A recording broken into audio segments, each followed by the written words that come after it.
Hi guys, welcome to another behind the scenes right here at 101 Media Group. I'm Michael Worthington, and this week we're going to be looking at the top 3 ways to increase the number of views you get on your YouTube videos or any videos that matter on social media. The top 3 surefire ways to increase the number of viewers you get. We'll also be going on behind the scenes on technical equipment, and this week we're looking at one of the setups we use when we go on location for a shoot, and the cameras and all the gear we use on that. And then for our patrons, the patrons channel, we are going behind the scenes of building a successful business, and this week we're going to be showing you the how to get your customers or potential customers to try and buy your products and services. If you're watching us on Facebook or one of the other media sites, click the link below. You'll go straight through to our YouTube channel. You can watch the whole show there. For YouTube viewers, stay tuned. We'll be right back.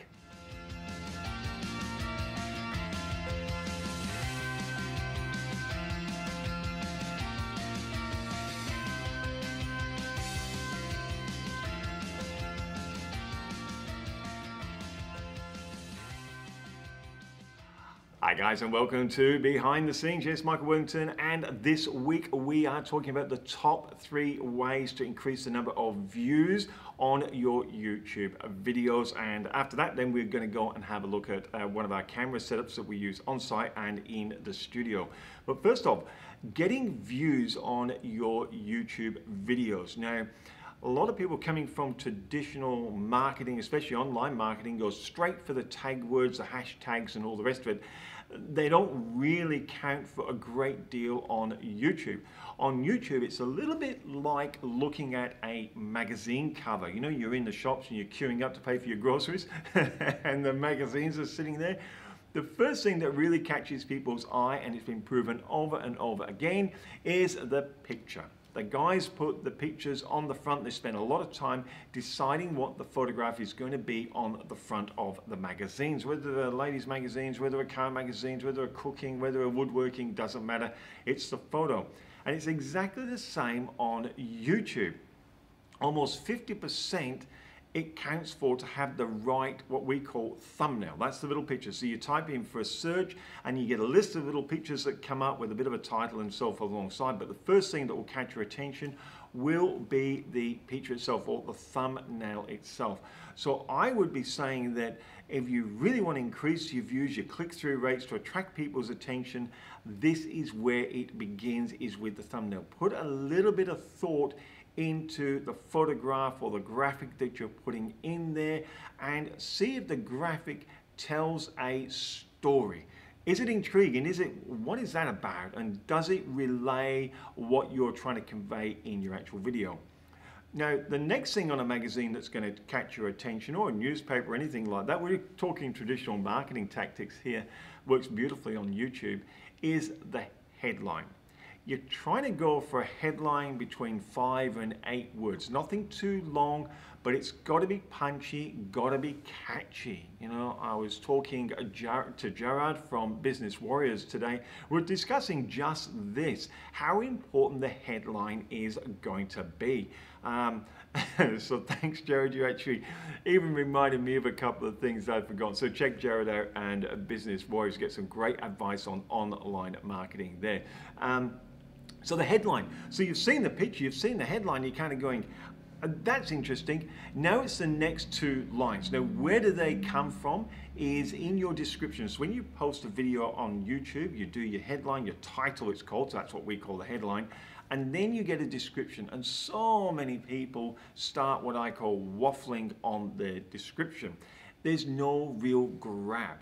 This next 2 lines is like that opening sentence in a newspaper article or a magazine cover. That is meant to be the grab. That is meant to go, what's in it for me? You know, the WIFM, yes, what's in it for me, famous radio station. So that's what you're trying to put there. The reason you're going to watch this video is because I'm going to give you the top 3 ways of increasing viewership on your YouTube videos. Make that your 2-liner. Put a little bit of a description in there. It'll just take the first two lines of your description. And so when you search, you'll get a thumbnail, you'll get your title, which we call the headline, and the first two lines of your description is really what's going to be displayed under that. That's the grab, folks. They're the top 3 ways. Now, after that, yes, you can go into tags.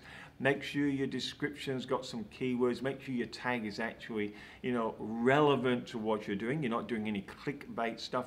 But they're really minor. Tags on YouTube can count for as little as 5% towards actually the contribution to the click-through rate, so people will watch your video. Guys, that's the top 3 ways of increasing your viewership on a YouTube video. Thumbnail, great headline between 5 and 8 words, and then a little bit of a descriptor, a really grabby descriptor there, just the top 2 lines of your actual description video. Make sure that's punchy, because that is what is going to show up when people search. Hope that helps. Any questions? Put it in the comments below. I'll get back. I answer them all, more than happy to. Take a quick break, and I mean a quick break, and we're going to come back with one of the camera setups that we use on site and in the studio. Don't go anywhere.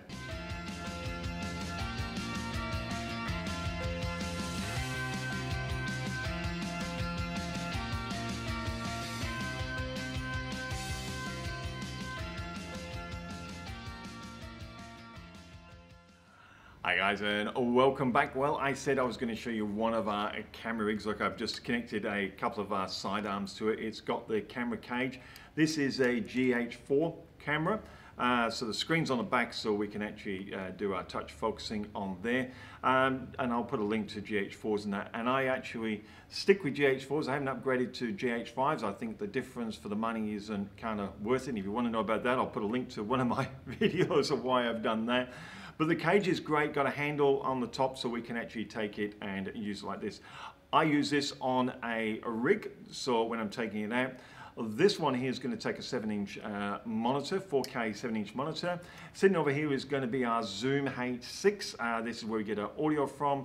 And sitting on top is going to be our Comica receiver for our dual lapel mics as well. So this is basically the rig. It was an old shoulder rig that I modified. The camera's just simply click on like that, nice and fast.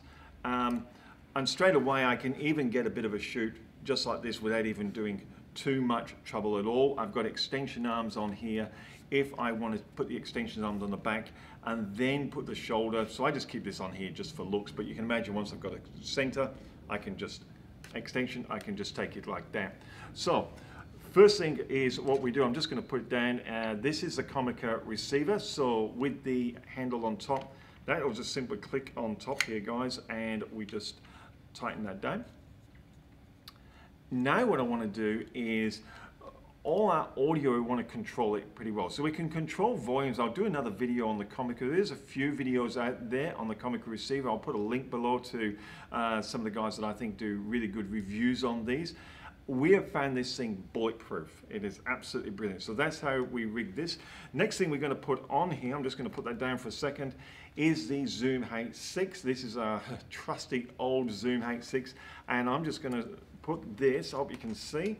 What I'll do is I'll pop that onto this side. It's just got the thread fittings underneath. I'm going to have to put this down so I don't drop all my gear, and I'll just screw that on onto the side. You imagine when this is on a tripod, you've actually got no problems whatsoever.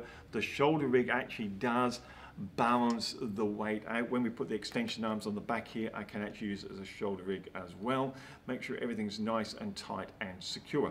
Now, the Comicas already comes with the lead supplied, so that's going to go into our Zoom H6, and I'll just pop that in there just so we get that off the table. Thread that through. I like to take the lead through the handle, just so it doesn't have any risk of getting in front of lenses or eyepieces or anything like that. Plugs in. What I do like about the Comica as well, they've just got a little thread in here, and we can actually just tighten that up. And now you're starting to see the rig is starting to look a little bit beefy, I suppose, is one of a better word. Next stage, you probably wonder what that's for the this lead coming out the side. It's a micro HDMI lead. I know I do not like them. They're a bit fragile, easy to break, so I tend to have a clip and I keep it screwed in so I didn't take it out for the video shoot. What I'm going to do now is take we use the Freeworld 7-inch 4K monitors. Reason we've got these is on the base of that you'll see it's got a HDMI in and a HDMI out. So because we run TV studio and because we're using Blackmagic switches and we switch between cameras, we need the out feed as well. So if you're getting a monitor, my advice is have a look for the ones, trying to make sure you get one with HDMI in and a HDMI out, because that's going to save you a lot of pain later on if you're upgrading. And you never know, I mean, if you're not using Blackmagic switches, you never know when you're going to want to take the HDMI out, maybe to an external monitor. Quite often we will do that on site. So I've got the camera and maybe I've not brought the Blackmagic gear. I will feed an out lead and have a little clear monitor, mainly for directing. You can actually see that really clear. So now you can see the rig, and you can see what I mean about this lead. If you didn't thread it through the handle, and we actually tuck them in there, there's a risk that halfway through a shoot, you come back and you've had a lead hanging in front of your screen. Not a good look at all. Okay, I did say for studio work, so one thing I'm going to do first is, so this is the in, so we'll just pop that underneath and plug that in there. Out leads, so HDMI. Now Blackmagic gear, yes, you can go HDMI in the back. It does have 4, and we use the Blackmagic HD switcher. I prefer though, because we do long runs, so I prefer to get an SDI cable, and you'll see they just fit into here. Blackmagic is a bit of a pain. It doesn't like to talk to anything that it doesn't know. Basically, it's not a Blackmagic system. So we use the HDMI SDI converter from Blackmagic. I'll put a link down below for that as well.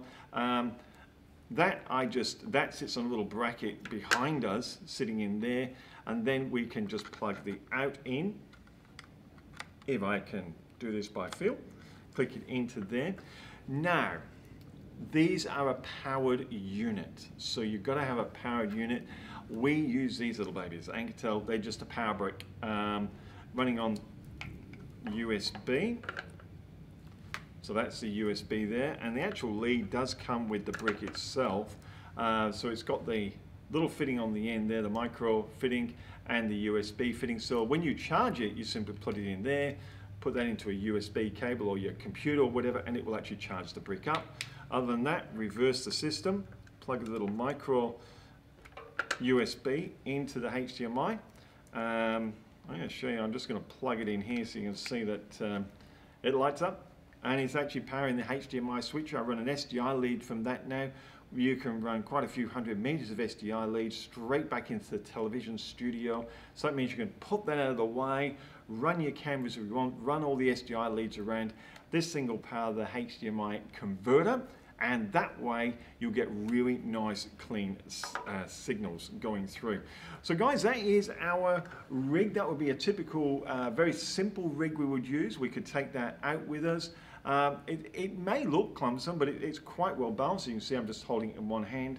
Extension arms with a little shoulder pad. You've actually then got yourself a shoulder shoot going on as well, which is really good.